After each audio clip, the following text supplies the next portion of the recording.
Before we delve into the moment when Iblis meets the angel of death, we must go back to the very beginning, to understand his nature, his arrogance, and his fate. Iblis was not always the cursed being we know today. In fact, he was once among the righteous, a devout worshiper, an entity that even the angels recognized for his piety and devotion. He was not an angel, as some mistakenly assume, but rather a jinn, a creature created from smokeless fire. The jinn, just like humans, were created with free will. Some among them chose obedience while others fell into disobedience. Among them, Iblis stood out. He was exceptional in his worship, so much so that Allah elevated him to the ranks of the angels in the heavens. It was an honor granted to him due to his apparent devotion and righteousness.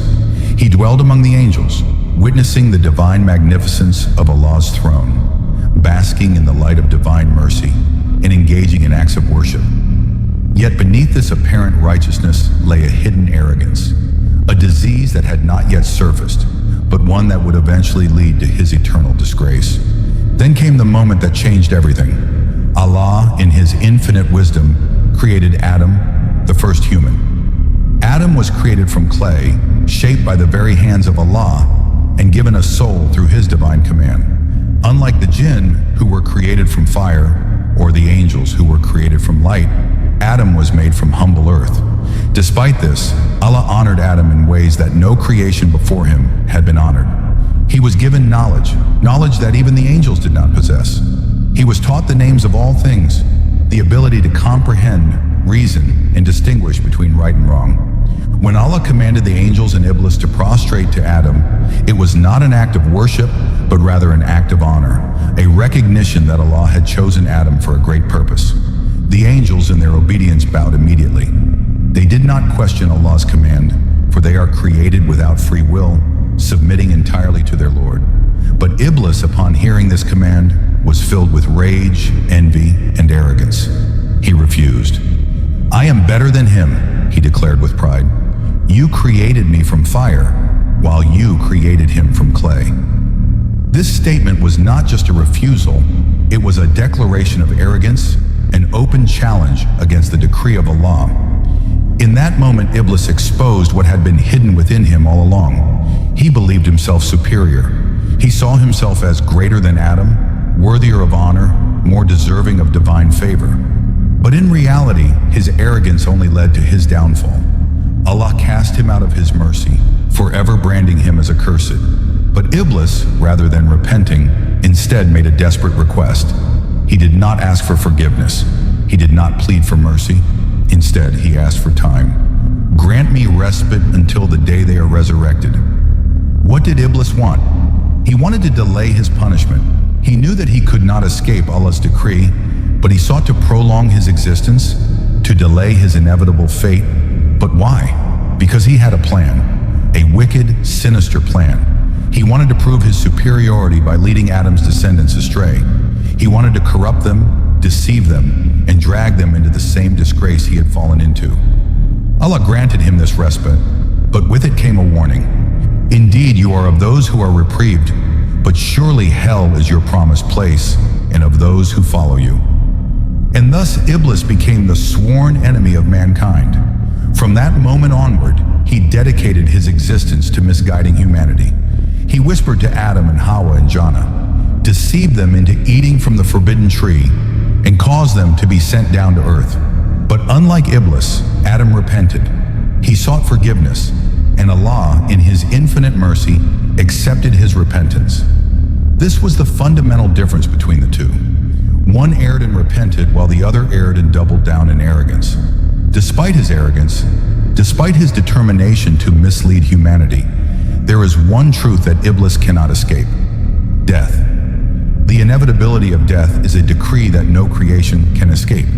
Allah has decreed in the Quran, "Every soul shall taste death, then to us will you be returned." Surah Al-Ankabut 29:57. Every prophet, every king, every human being, every angel, every jinn, every creation will eventually meet its end. Even Jibreel, A.S., the greatest of the angels, will taste death. Even the mighty Israfil, who will blow the trumpet signaling the end of this world, will taste death. Even the angel of death himself will taste death. So how can Iblis, who was cast out of Allah's mercy, possibly hope to escape? Iblis, despite his arrogance, knows that his time will come. He does not know when, but he knows that his existence is limited. He has seen generations upon generations of humans pass before his eyes. He has whispered to them, deceived them, led them astray, and watched as the angel of death came to take their souls. He has seen the righteous die in peace, their souls taken gently, ascending toward the heavens, welcomed by the angels of mercy.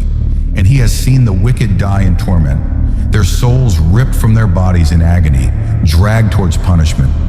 Iblis has seen all of this, and yet he continues his mission. He whispers to the rich and powerful, making them believe they are untouchable, that their wealth will protect them from death.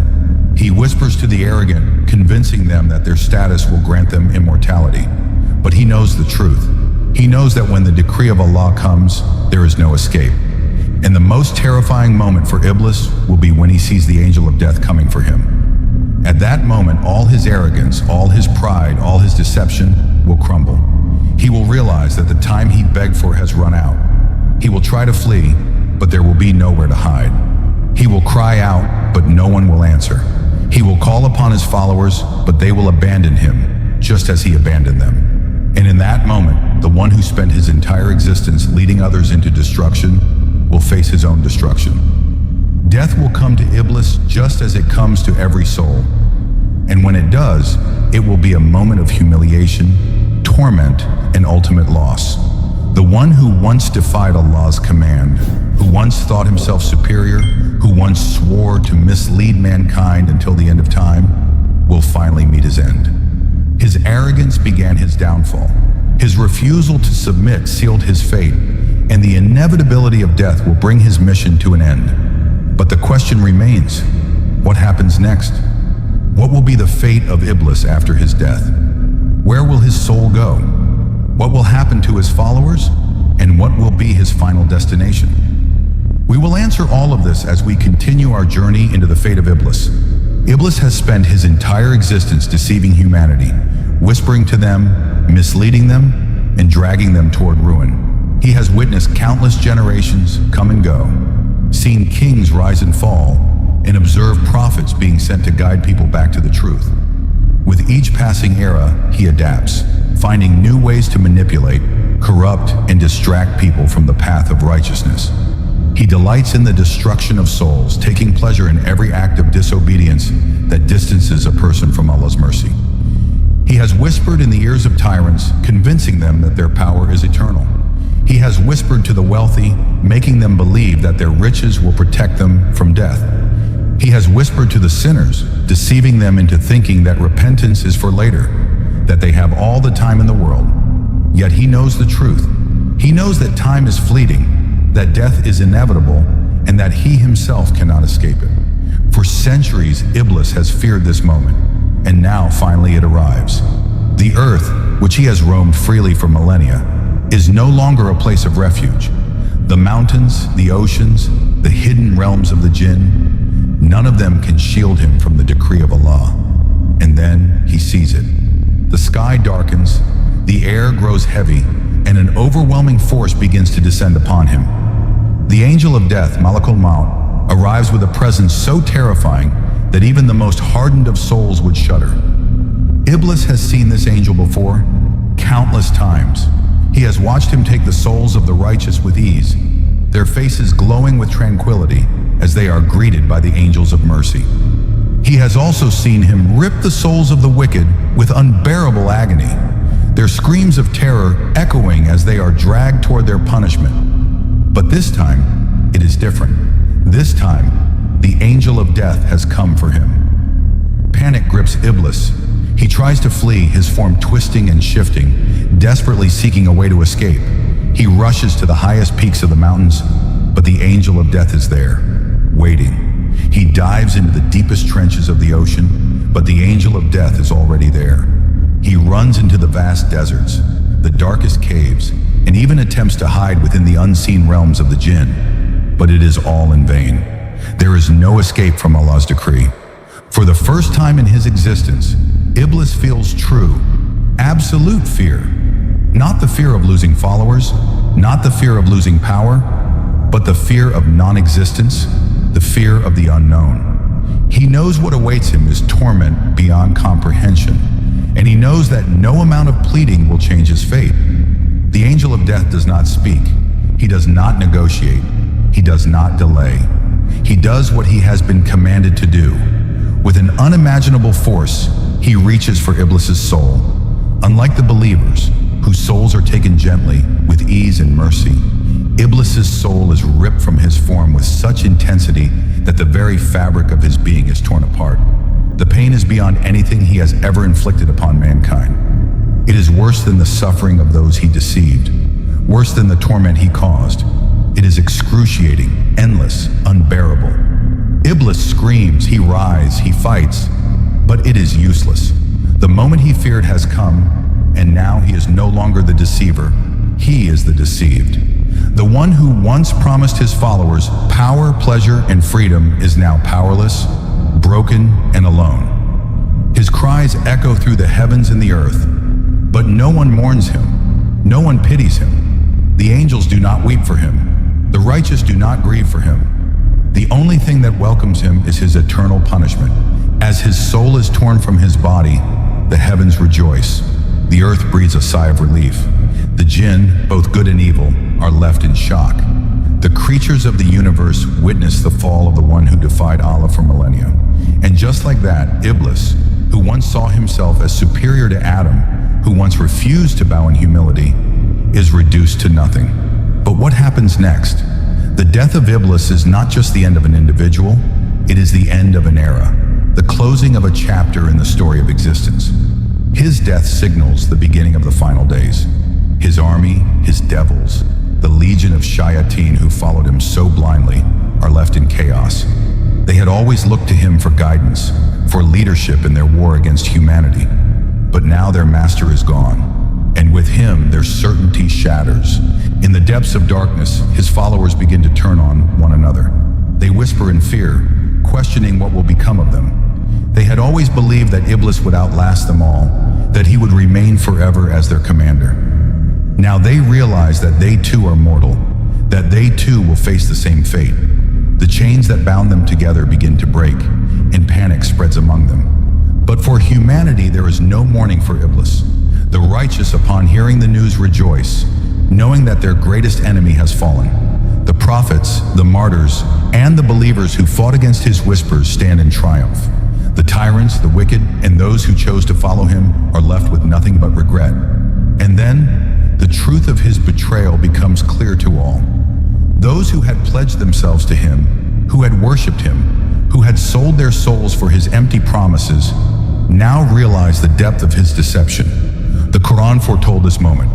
And Shaitan will say when the matter has been decided, indeed Allah had promised you the promise of truth, and I promised you, but I betrayed you.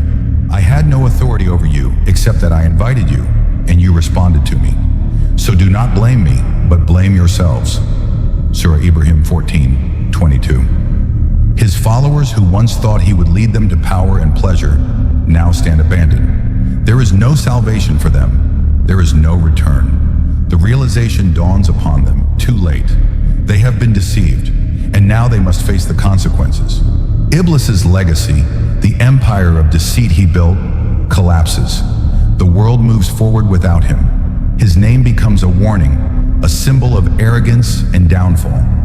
But his fate is not yet sealed, for his final destination awaits. The punishment that was promised to him from the moment he defied Allah now looms ahead. The doors of Jahannam creak open, and the fire, hotter than anything the mind can fathom, awaits his arrival.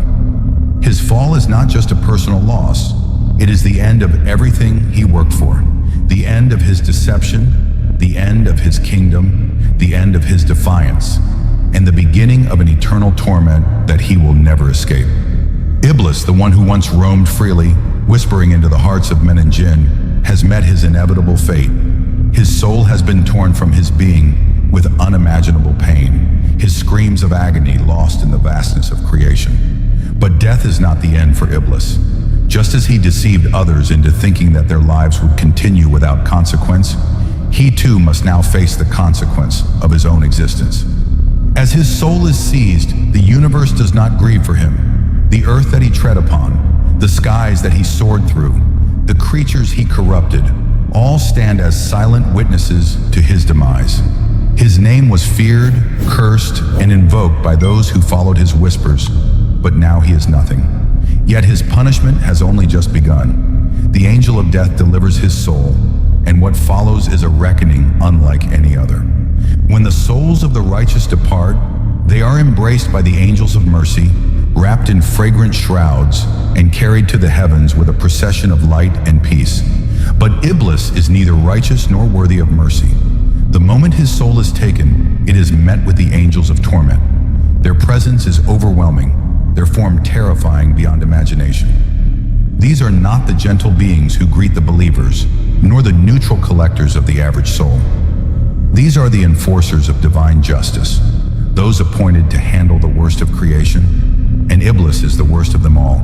They wrap his soul not in a cloth of purity, but in a dark, foul-smelling sack, one woven from the very essence of punishment. A stench so vile emanates from it that even the lowest of the devils recoil in horror. His soul is dragged through the depths of existence, past the gates of the heavens that he once dared to ascend, only to be denied entry at every level. The angels at the gates do not greet him with light, but with curses, rejecting his presence with disgust.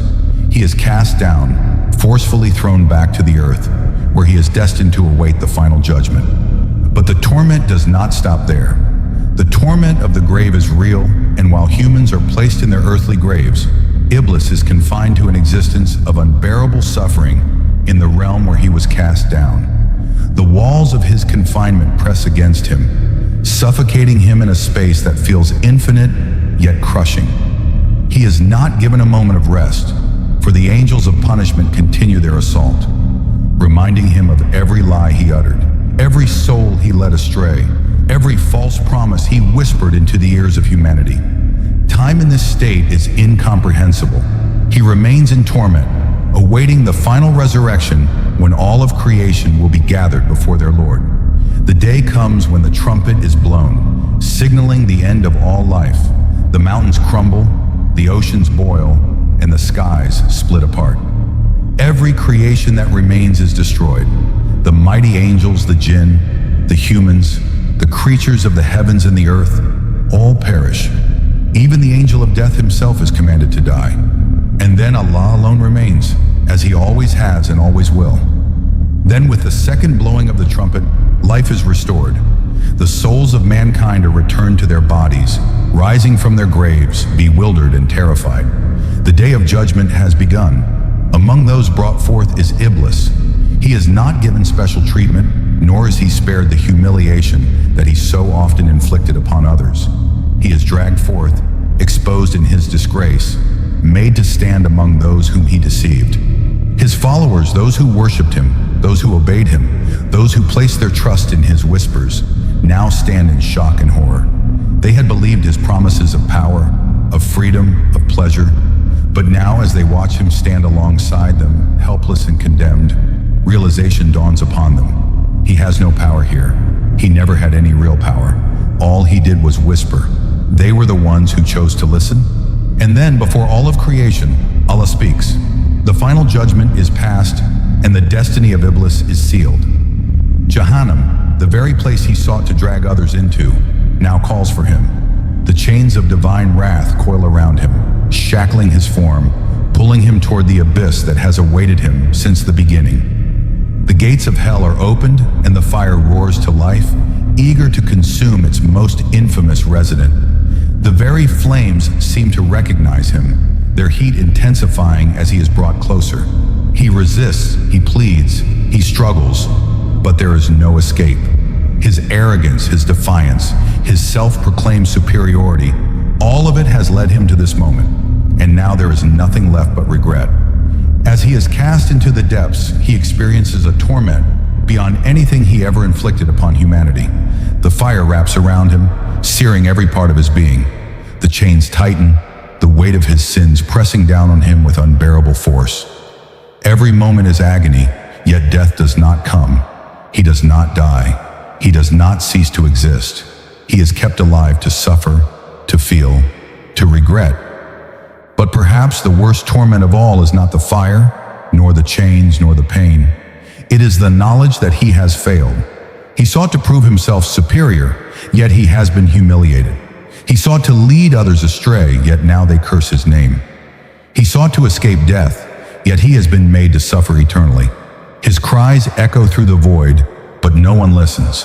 His followers who once praised him now curse him. They scream at him, blaming him for their fate, demanding answers, pleading for salvation. But he can offer them nothing.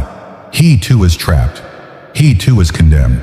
And then, just as the Quran foretold, he speaks his final words to those who followed him. Do not blame me, blame yourselves. I only whispered and you listened. I had no power over you, except that I called you and you responded.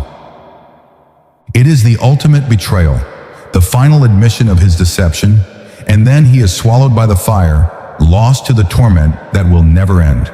But for the believers, there is no sorrow for him.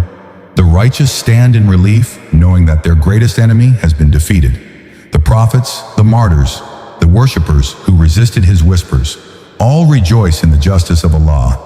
And as Iblis fades into the abyss, the gates of Jannah open for those who remain steadfast. They enter into the gardens of eternity, greeted by the angels, embraced by the mercy of their Lord. There is no more fear, no more deception, no more whispers of doubt. For Iblis, there is only fire. For the believers, there is only peace. And in the end, the story of Iblis is not just the story of his downfall. It is a lesson, a reminder that arrogance leads to destruction, that disobedience leads to regret, and that the mercy of Allah is for those who seek it. His story has ended, but for those who still live, their story is yet to be written. Will they follow his path, or will they turn back to their Creator before it is too late?